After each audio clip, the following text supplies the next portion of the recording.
ಪ್ರಪಂಚದಲ್ಲಿ ಅತಿ ಹೆಚ್ಚು ಮಾವು ಬೆಳೆದು ದೇಶ ವಿದೇಶಗಳಿಗೆ ರಫ್ತು ಮಾಡುತ್ತಿದ್ದ ಜಿಲ್ಲೆ ಅದು ಕೋಲಾರ ಜಿಲ್ಲೆ. ಮಾವಿನ ನಗರಿ ಎಂದು ಪ್ರಖ್ಯಾತಿಯನ್ನು ಪಡೆದಿರುವ ಜಿಲ್ಲೆ ಶ್ರೀನಿವಾಸಪುರ ತಾಲೂಕಿನಲ್ಲಿ ಸುಮಾರು 3 ವರ್ಷಗಳಿಂದ ಮಾವಿಗೆ ಬೆಳೆ ಇಲ್ಲದೆ ರೈತ ಕಂಗಾಲಾಗಿದ್ದು, ಕನಿಷ್ಠ ಕಟಾವು ಬರದೆ ಕ್ರಿಮಿನಾಶಕಗಳನ್ನು ಬಾರದೆ ರೈತ ನೊಂದಿದ್ದು, ಇದನ್ನೇ ನಂಬಿ ಜೀವನ ಮಾಡುತ್ತಿದ್ದ ಕುಟುಂಬಗಳು ಇದೀಗ ಬೀದಿಗೆ ಬರುತ್ತಿವೆ. ಜಿಲ್ಲೆಯಲ್ಲಿ ಸುಮಾರು 50,000 ಹೆಕ್ಟೇರ್ ಪ್ರದೇಶದಲ್ಲಿ ಮಾವು ಬೆಳೆಯುತ್ತಿದ್ದು, ಶ್ರೀನಿವಾಸಪುರ ಕೃಷಿ ಉತ್ಪನ್ನ ಮಾರುಕಟ್ಟೆಯಿಂದ ದೇಶ ವಿದೇಶಗಳಿಗೆ ರಫ್ತಾಗುತ್ತಿತ್ತು. ಇಲ್ಲಿ ತೋತ್ಪುರಿ, ರಾಜಗಿರಿ, ಮಲ್ಗೋಬಾ, ಬೇನಿಶ್, ಬಾದಾಮಿ, ನೀಲಂ ಮುಂತಾದ ತಳಿಯ ಮಾವುಗಳನ್ನು ಬೆಳೆದು ಮಾರುಕಟ್ಟೆಗೆ ತಂದು ಮಾರಾಟ ಮಾಡಲಾಗ್ತಿತ್ತು. ಈಗ ಇದನ್ನೇ ನಂಬಿ ಜೀವನ ಮಾಡುತ್ತಿದ್ದ ರೈತರು ಬೆಳೆದ ಮಾವಿಗೆ ಬೆಲೆ ಇಲ್ಲದೆ ರೈತರು ಮಾವಿನ ಮರಗಳನ್ನು ಕತ್ತರಿಸುತ್ತಿದ್ದಾರೆ. ಇಷ್ಟಾದರೂ ಸರ್ಕಾರ ರೈತರಿಗೆ ಸ್ಪಂದನೆ ಕೊಡದೆ ಕಂಡು ಕಾಣದಂತೆ ಜಾಣಕುರುಡುತನ ಪ್ರದರ್ಶನ ವರ್ತಿಸುತ್ತಿದೆ ಎಂದು ರೈತರು ನೋವನ್ನು ವ್ಯಕ್ತಪಡಿಸುತ್ತಿದ್ದು, ಸಂಬಂಧಪಟ್ಟಂತಹ ಅಧಿಕಾರಿಗಳು ಕೂಡಲೇ ಈ ಕಡೆ ಗಮನ ಹರಿಸಿ ರೈತರು ಮಾವು ಮರಗಳ ಕಟ್ ಮಾಡದಂತೆ ಸರ್ಕಾರ ರೈತರ ನೋವಿಗೆ ಸ್ಪಂದಿಸಬೇಕು ಎಂದು ರೈತರು ಆಗ್ರಹಿಸಿದ್ದಾರೆ. ನಮ್ಮ ಹೆಸರು ಶ್ರೀನಾಥ್ ಅಂತ, ಮ್ಯಾಗಲಗಡ್ಡ ಗ್ರಾಮ, ಶ್ರೀನಿವಾಸಪುರ ತಾಲೂಕು, ಕೋಲಾರ ಡಿಸ್ಟ್ರಿಕ್ಟ್ ನಮ್ದು. ಇದು 4 ಎಕರೆ 10 ಗುಂಟೆ ಇದೆ ನಮ್ಮ ಜಮೀನು.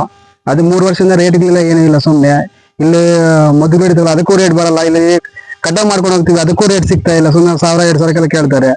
ಸುಮ್ಮನೆ ಯಾಕೆ ನಮ್ಗೆ ಬೇಜಾರಾಗ್ಬಿಟ್ಟು ಸುಮ್ಮನೆ ಯಾಕೆ ನಾವು ಕಟ್ ಮಾಡ್ತಾ ಇದೀವಿ.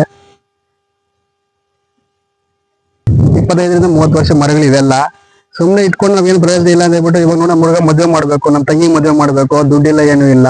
ಮನಕ್ಕೆ 2,000-3,000 ರೂಪಾಯಿ ಕೇಳ್ತಾರೆ. ಟನೆಯಿಂದ ಕಿತ್ಕೊಳ್ಳೋದು ಅವ್ರ ಕೂಲಿಯವ್ರಿಗೂ ನಾವೇ ಕೊಡ್ಬೇಕಾಗುತ್ತೆ ಕೈಯಿಂದ ಸ್ವಂತ.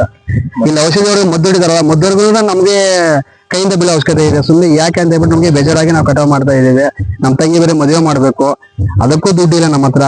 ಅದಕ್ಕೆ ಸುಮ್ಮನೆ ಯಾಕೆ ಅಂತ ಹೇಳ್ಬಿಟ್ಟು ನಾವು ಸರ್ಕಾರದಿಂದ ಯಾವ ಅನುದಾನ ಕೊಡ್ತಾ ಇಲ್ಲ, ಏನೂ ಇಲ್ಲ. ಸುಮ್ಮನೆ ಯಾಕೆ ಅಂತ ಹೇಳ್ಬಿಟ್ಟು ನಮ್ಗೆ ಬೇಜಾರಾಗ್ಬಿಟ್ಟು ನಾವೇ ಕಟಾವ್ ಮಾಡ್ತಾ ಇದೀವಿ ಎಲ್ಲ. ಸುಮ್ಮನೆ 4 ಎಕರೆ 10 ಗುಂಟೆ ಇದೆ ಜಮೀನ್ ನಮ್ದು. ಸ್ವಾಮಿ ಅಂತ ನಾವು ಮಾವಿನ ತೋಪು ಹೊಡೆದಾಗ್ತಾ ಇದ್ವಿ. 30 ವರ್ಷ ಆಯ್ತು ಮಾವಿನ ತೋಪ ಹಾಕಿ. ರೇಟ್ಗಳಿಲ್ಲ ಅಂದ್ರೆ ಹೊಡೆದಾಗ್ತಾ ಇದ್ವಿ. ಅದ್ರಾಗೆ ನಾವು ಜೀವನ ಮಾಡ್ತಾ ಇರೋದು. ಏನು ಬರ್ತಾ ಇಲ್ಲ. ರೇಟು 2-3 ವರ್ಷದಿಂದ 2,000 1,000 ಹೋಗ್ತಾ ಇದೆ. ಕೂಲಿಯವ್ರಿಗೂ ಸರ್ ಹೋಗ್ತಾ ಇಲ್ಲ. ನಮ್ಮ ಇದನ್ನ ನಂಬ್ಕೊಂಡೆ ನಾವು ಜೀವನ ಮಾಡ್ತಾ ಇರೋದು. ಅದಕ್ಕೆ ನಾವು ಕೋದಾಗ್ತಾ ಇದ್ವಿ. ಎಷ್ಟು ಮರ, ಎಷ್ಟು ವರ್ಷಗಳ ಮರಗಳಿವೆ? 30-35 ವರ್ಷ ಮರಗಳಿರಲ್ಲ. ಇಲ್ಲ ಮದ್ದಿಡಕ್ಕಿಲ್ಲ, ಬದಿರಲ್ಲ, ಅವ್ರಿಗೆ ಏನಿಲ್ಲ. ನಮ್ ಕೈಯಿಂದ ಆಗ್ಬೇಕಾಗುತ್ತೆ. ನಿಮ್ದು ಊರು? ಮ್ಯಾಕಲ್ಗಡ್ಡ, ತಾಡ್ಗೋಲ್ ಪಂಚಾಯತಿ. ಎಷ್ಟು ಎಕರೆ ಇದೆ ಎಲ್ಲ?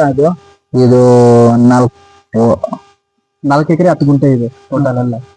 ಎಲ್ಲ 3 ವರ್ಷ ಆಗಿದೆ. ರೇಟ್ ಇಲ್ಲ, ಏನಿಲ್ಲ. ಇಟ್ಕೊಂಡು ಏನ್ ಪ್ರಯೋಜನ? ಅದೇ ಕೊಯ್ದಾಗ್ತಾ ಇದೀವಿ. ಇಲ್ಲಿ ಮದ್ದುಡಕ್ಕೆ ಅವ್ರಿಗೂ ದುಡ್ಡು ಕೊಡಕ್ ಆಗಲ್ಲ ನಮ್ಮ ಕೈಯಲ್ಲಿ. ಎಷ್ಟು ಮಾರ ಹಾಕಿರೋದು? ಎಷ್ಟು ಟನ್ ಎಷ್ಟು ಹೋಗ್ತಾ ಇದೆ? 400 ರೂಪಾಯಿ ಇರತ್ತೆ ಅಷ್ಟೇ. ಎಷ್ಟಿದೆ ಅವ್ರ ಹತ್ರ? ನಾವು ರೇಟ್ ಬಗ್ಗೆ ಎಲ್ಲ ಕೊಟ್ಟಿರೋದು. ಸುಮ್ಮನೆ ಇಟ್ಕೊಂಡು ನಮ್ಗೆ ಪ್ರಯೋಜನ ಇಲ್ಲ ಅಂತ ಹೇಳ್ಬಿಟ್ಟು ನಮ್ಗೆ ಬೇಜಾರಾಗ್ಬಿಟ್ಟು ಕಟ್ ಮಾಡ್ತಾ ಇದೀವಿ ಅಷ್ಟೇ. ಏನ್ ಸರ್ಕಾರದಿಂದ ಏನಾದ್ರು? ಸರ್ಕಾರದಿಂದ ಏನಿಲ್ಲ, 1 ರೂಪಾಯಿ ಕೊಡಲ್ಲ, ಏನೂ ಇಲ್ಲ ಬೆಂಬಲ ಬೆಲೆ ಅಂತ. ಅದಕ್ಕೆ ಸುಮ್ಮನೆ ನಾವು ಸರ್ಕಾರದ ತಿರುಗಾಡ್ತಾ ಇರಬೇಕು, ಅವರೇ ಇಲ್ಲ. ಬೇಜಾರಾಗ್ಬಿಟ್ಟು ಕಟ್ ಮಾಡ್ತಾ ಇದ್ವಿ ಅಷ್ಟೇ.